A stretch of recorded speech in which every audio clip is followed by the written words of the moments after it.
하나님 말씀은 이사야 23장 1절에서 18절입니다.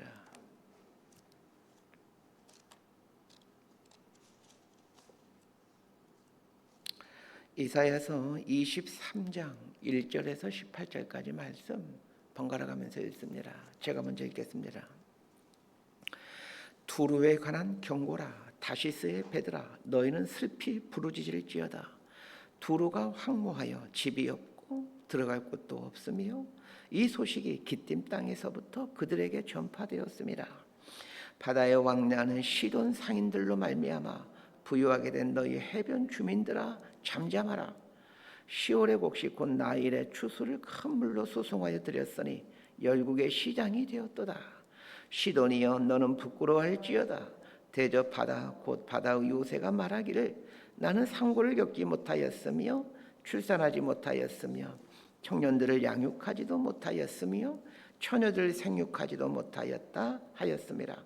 그 소식이 애굽에 이르면 그들이 두루의 소식으로 말미암아 고통받으리로다.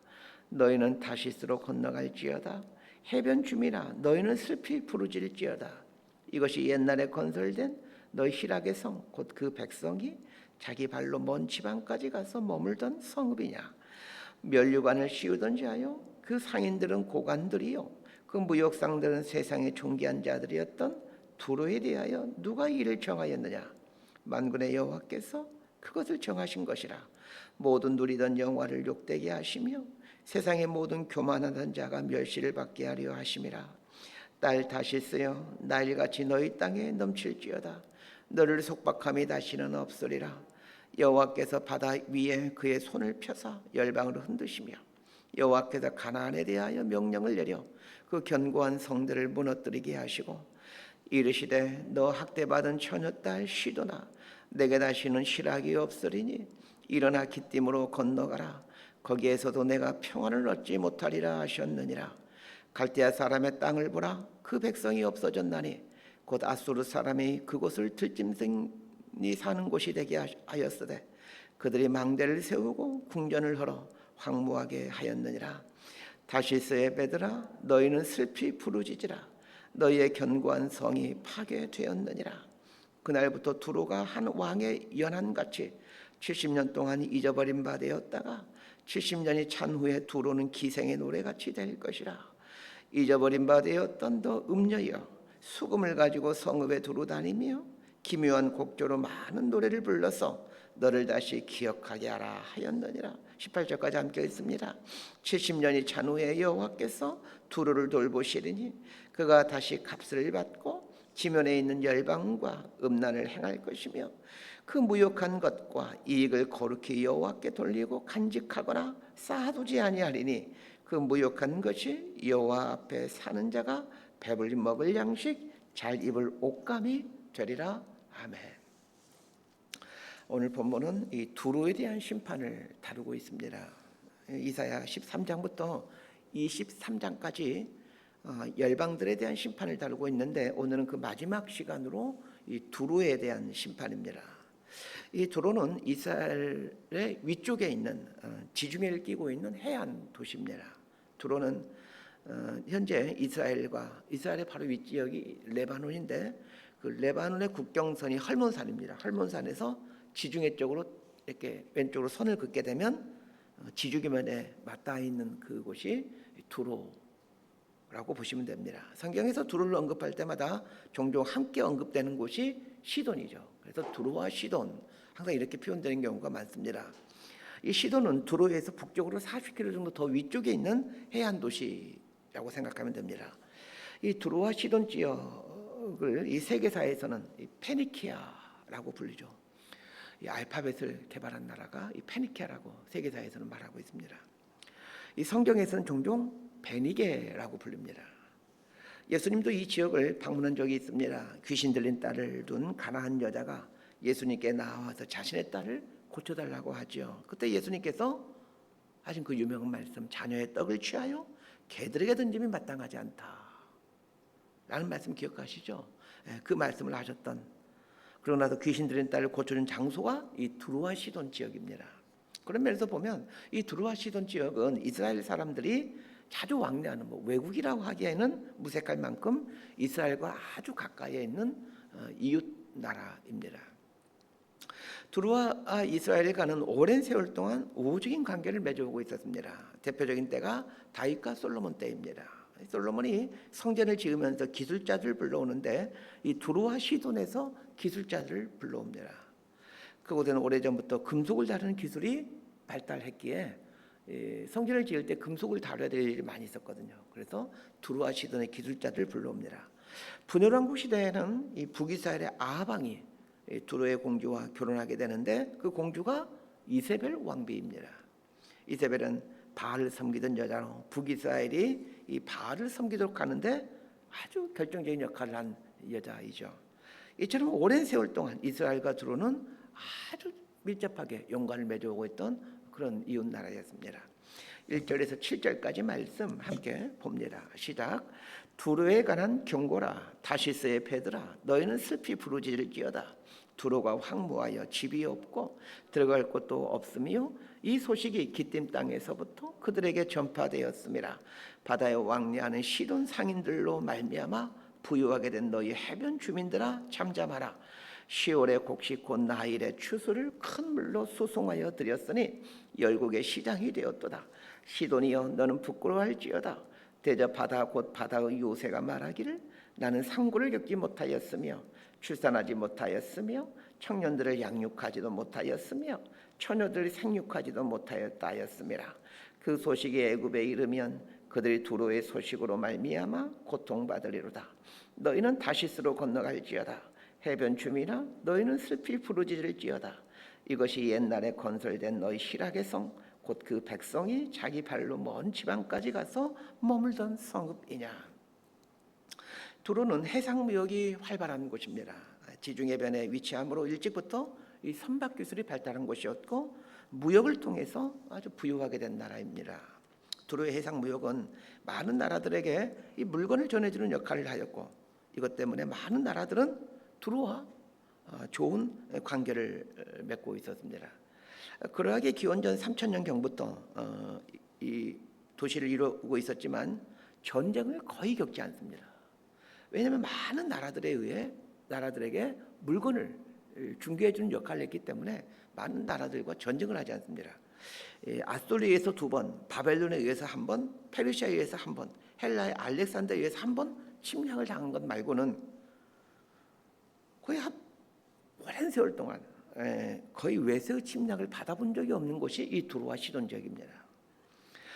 그들이 하는 해상 무역이 주변에 있는 많은 나라들에게 상당한 도움을 주고 있었기 때문입니다. 두로의 해상 무역이 얼마나 활발했던지 저 멀리 스페인의 타르세수스까지 해상 무역의 식민지로 삼고 있었습니다. 오늘 본문에 보면 그 1절 보세요. 두로에 관한 경고라 다시스의 배들아 이렇게 나오죠. 이 다시스라는 곳이 등장하는데 그곳이 스페인의 이 타르세수스 항구입니다. 이 다시스라는 곳은 요나서에서도 등장하죠. 요나가 하나님 말씀에 순종하지 않기 위해서 아수르로 가서 니네로 가서 말씀을 전하라는 말에 불순종하기 위해서 배를 타고 욥바에서 배를 타고 어디로 가냐면 다시스로 가려고 하죠. 1절에 보니까 두로에 관한 경고라 다시스의 배들아 너희는 슬피 부르짖을지어다 이렇게 말하고 있습니다. 왜 두로에 대한 심판을 얘기하면서 스페인에 있는 다시스의 배들에게 슬퍼하라 이렇게 말하고 있을까요? 두로가 이 스페인의 다시스의 항구 도시를 개척하고 이 두로와 다시스 간에 활발한 해상 무역을 하고 있었기 때문입니다. 2절에 보면 이 두로와 시돈 나라가 어떤 나라인지를 설명해 주고 있습니다. 바다에 왕래하는 시돈 상인들로 말미암아 부유하게 된 너희 해변 주민들아. 두로와 시돈의 가장 큰 특징이 부유함입니다. 열국에 대한 심판을 선언하는 첫 번째 장인 13장에서 바벨론의 심판에 대해서 언급하고 있었습니다. 바벨론을 한마디로 말한다면 가장 강력한 제국이라고 말할 수 있습니다. 큰 권세와 힘을 가진 제국이 바벨론입니다. 반면에 이 두로를 한마디로 표현한다면 돈이 많은 나라입니다. 바벨론의 권세와 힘을 상징하는 나라라면 두로는 돈을 상징하는 나라입니다. 그런 면에서 보면 이 세상이 추구하고 있는 것을 가장 직설적으로 말한다면 권세와 돈이라고 할 수 있습니다. 그런데 하나님께서 권세와 돈을 의미하는 이 바벨론과 두로를 심판하십니다. 두로는 애굽의 풍부한 곡식들을 사들여 나일강을 통해 지중해로 와서 각 나라로 이제 운반하여 판매합니다.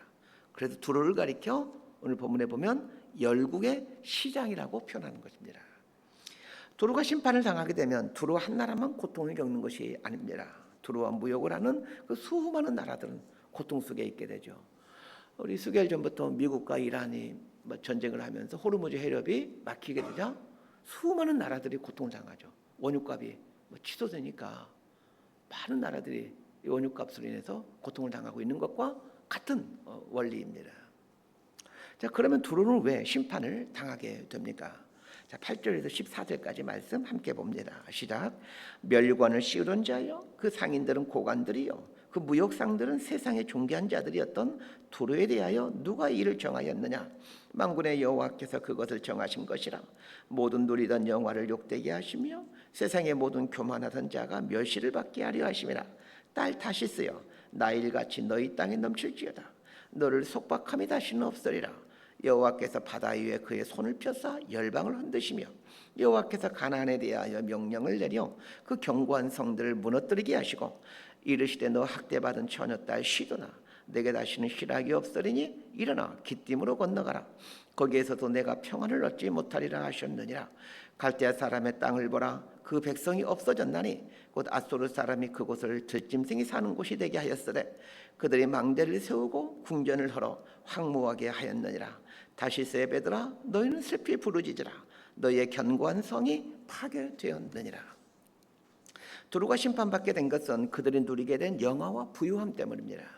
두로가 얼마나 큰 영화와 부유함을 누렸는지를 8절에서 표현해주고 있습니다. 멸류관을 씌우던 자요, 그 상인들은 고관들이요, 그 무역상들은 세상의 존귀한 자들이었다. 이렇게 말하고 있습니다. 이 멸류관을 씌우던 자요라는 말은 두로의 왕들은 크고 화려한 멸류관을 쓰고 있었다라는 말입니다. 또한 상인들은 귀족들과 존귀한 자들처럼 살았다라는 말입니다. 그렇다면 이렇게 부유하게 사는 것이 잘못이라는 말입니까? 그렇지 않습니다. 부유하게 사는 것 자체가 죄일 수는 없습니다. 문제는 그 부유함으로 무엇을 어떻게 했느냐입니다. 두로는 2700년 동안이나 존재하면서 해상무역을 통해 큰 부를 획득한 나라입니다. 그런데 두로만큼 우상 숭배가 만연했던 곳은 없습니다. 가장 대표적인 우상이 바알과 아세라입니다. 이 아합의 부인이었던 이세벨이 두로의 공주였는데 이세벨은 북이스라엘에 시집 와서 이 바알 우상을 포교하는데 아주 열심을 갖고 있었던 여인이죠. 두로의 또 하나의 특징은 자신들이 갖고 있는 이 해상 독점권을 갖고 불공정 거래를 통해 부를 획득했다는 것입니다. 오늘날로 치면 독점을 한 것이죠. 간혹 뉴스에 그 대기업의 독과점 단합에 대한 기사들이 나오곤 하죠. 대기업 몇 개가 담합을 해서 가격을 결정하면 그 피해는 고스란히 소비자들에게 오죠. 두로는 자신들이 갖고 있는 이 우월적 지위를 이용해 자신들의 배를 채우는데 급급했습니다. 그러하게 하나님은 자신들의 배만 채우는 이 두로를 심판하고자 하는 겁니다. 돈이 많았기에 누구도 건들지 못했던 이 두로를 하나님께서 심판하십니다. BC 605년 바벨론에 의해 침략당함으로 이 영원할 것만 같았던 두로는 황폐해지게 됩니다. 그 큰 제국인 바벨론이 침략했음에도 불구하고 그 조그마한 나라인 두로가 13년 동안이나 대항하게 되는데 이 오랜 세월 대항할 수 있었던 힘은 이 그들이 가지고 있는 이 경제력, 돈 때문이었습니다. 두로가 심판받게 된 것은 돈이 많았기 때문이 아닙니다. 자신들에게 주어진 돈을 만족하지 못하고 더 많은 돈을 벌기 위해 다른 나라를 착취하고 또 우상을 섬겼기 때문입니다. 오늘날 전 세계는 자본주의의 극치를 달리고 있습니다. 자본주의 사회에서 가장 큰 가치는 돈이죠. 자본주의 사회이기 때문에 돈의 가치를 부여하는 것은 전혀 이상한 일이 아닙니다. 자본주의 체제가 돈의 가치를 부여하는 시스템이기 때문에 그렇습니다. 문제는 우리 그리스도인들이 이 자본주의 논리에 따라 돈의 가치를 부여하고 있다는 것입니다.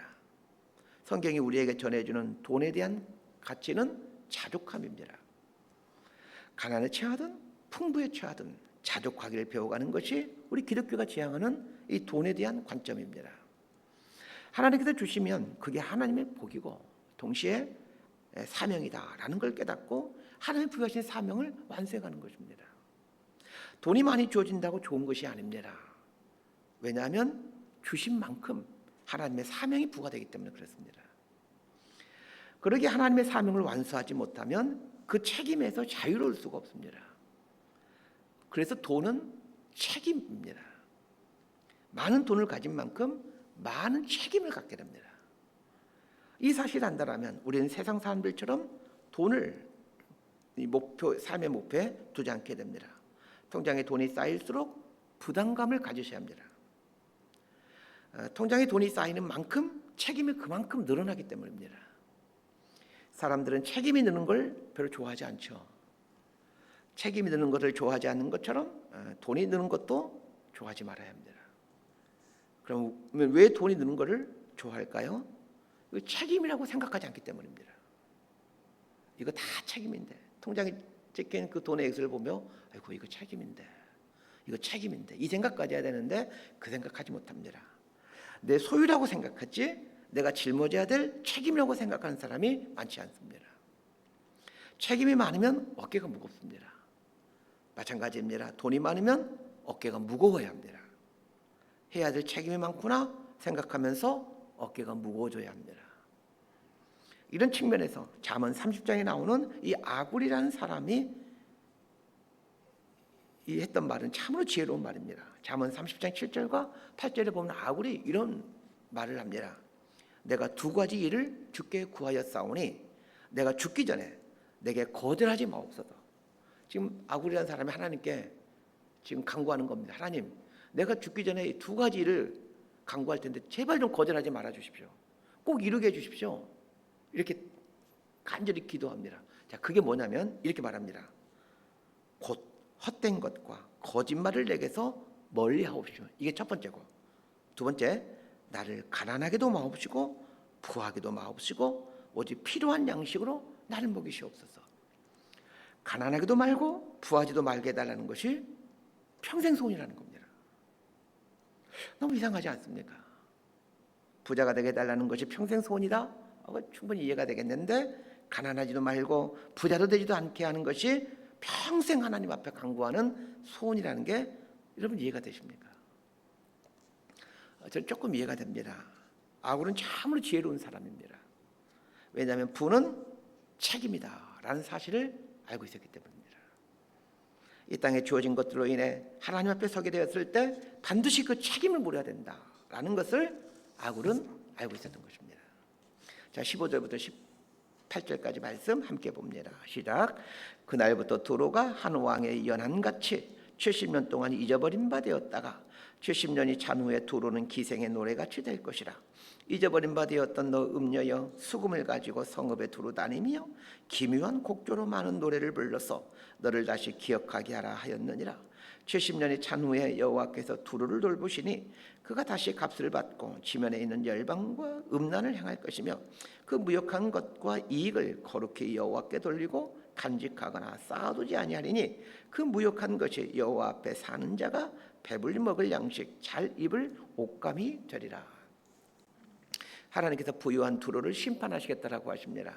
그런데 두로가 심판을 받게 된 후 70년 후에 회복된다라는 겁니다. 하나님께서 두로를 70년 동안 황폐케 하시다가 다시 회복시키는데, 자, 그 후에 이상한 일이 일어나게 될 것이다 라고 말씀합니다. 17절과 18절을 보면 두 가지의 상이한 모습을 말해줍니다. 첫 번째가 두로가 회복되어서 예전처럼 많은 돈을 벌게 되는데 그 돈으로 열방들과 음란을 행하는 일을 하게 된다라고 말을 합니다. 한마디로 말하면 우상을 섬기고 자신의 쾌락을 위해 사용하게 된다라는 말입니다. 지난날 자신들에게 주어진 부유함으로 인해서 우상을 섬겨왔고 쾌락을 위해 살아왔던 것에 대해서 70년 동안 심판을, 바벨론의 70년에 동안 그 식민생활을 하거든요. 70년간 심판을 받았음에도 불구하고 다시 원상태로 돌아갔다라는 것입니다. 사람이 이렇습니다. 심판 중에는 다시는 그러지 말아야지. 하지만 심판이 끝나면 또 언제 그러냐는 듯이 자기의 쾌락과 만족을 위해 살아갑니다. 사실 이것이 인류 역사의 반복 아니겠습니까? 인류 역사는 우상 숭배와 탐욕과 쾌락에 대한 하나님의 심판을 보여주고 있지만 심판이 지나고 나면 또 언제 그러냐는 듯이 우상 숭배와 쾌락을 추구하는 것이 이 우리네 역사 아니겠습니까? 또한 사사기에 나오고 있는 이스라엘의 역사 아니겠습니까? 하나님께서는 두로를 70년 동안 심판 중에 두셨다가 회복시킨다라고 말씀하십니다. 심판이 끝난 후 나타나는 첫 번째 부류는 다시 예전처럼 우상을 숭배하고 쾌락을 추구하는 사람들이 한 부류가 있는가 하면 두 번째 부류가 생겨나게 되는데 하나님의 영광을 위해 들어지는 삶을 사는 사람들이 생긴다는 겁니다. 18절 말씀처럼 무역을 통해 생긴 이익을 하나님께 돌리고 자신을 위하여 쌓아놓지 아니하는 사람들이 생겨나게 된다라고 말씀합니다. 실제로 남유다가 바벨론 포로에서 해방되어 이스라엘로 복귀해서 하나님의 성전을 짓게 되죠. 그때 두로 사람들이 이 성전을 짓는 데 동참하게 됩니다. 에스라 3장 7절에 보면 이렇게 말하고 있습니다. 이에 석수와 목수에게 돈을 주고 또 시돈 사람과 두로 사람에게 먹을 것과 마실 것과 기름을 주고 바사왕 고레스의 명령대로 백향목을 레바논에서 욥바 해변까지 운송하게 하였더라. 남유다가 바벨론 포로에서 돌아온 후 하나님의 성전을 지을 때 두로와 시돈 사람들이 백향목을 레바논에서 욥바 해변까지 운송한 일을 하므로 하나님의 성전을 짓는데 동참해 가게 됩니다. 포로에서 돌아온 두로 사람들은 예전에 다윗 시대에 이 두로 왕 히람이 했던 것처럼 성전을 짓기 위해 필요한 것을 유다에 공급하는 일을 하게 됩니다. 말씀 정리합니다. 무역을 통해 해상 제국을 건설하였던 두로가 심판을 받습니다. 무역을 통해 많은 돈을 벌었지만 그래서 영원할 것 같았던 두로가 결국은 하나님의 심판 앞에서 힘없이 무너지게 됩니다. 이 세상에 영원한 것은 아무것도 없습니다. 권력도 돈도 영원할 수 없습니다. 하나님은 권력의 상징인 바벨론을 또 돈의 상징인 두로를 심판하신 걸 보여주면서 하나님 앞에서 영원한 것은 있을 수가 없다라는 것을 보여주십니다. 돈은 책임이라는 것 잊지 마시길 바랍니다. 많은 돈이 주어졌다라는 것은 그만큼 많은 책임이 나에게 주어졌다라는 뜻입니다.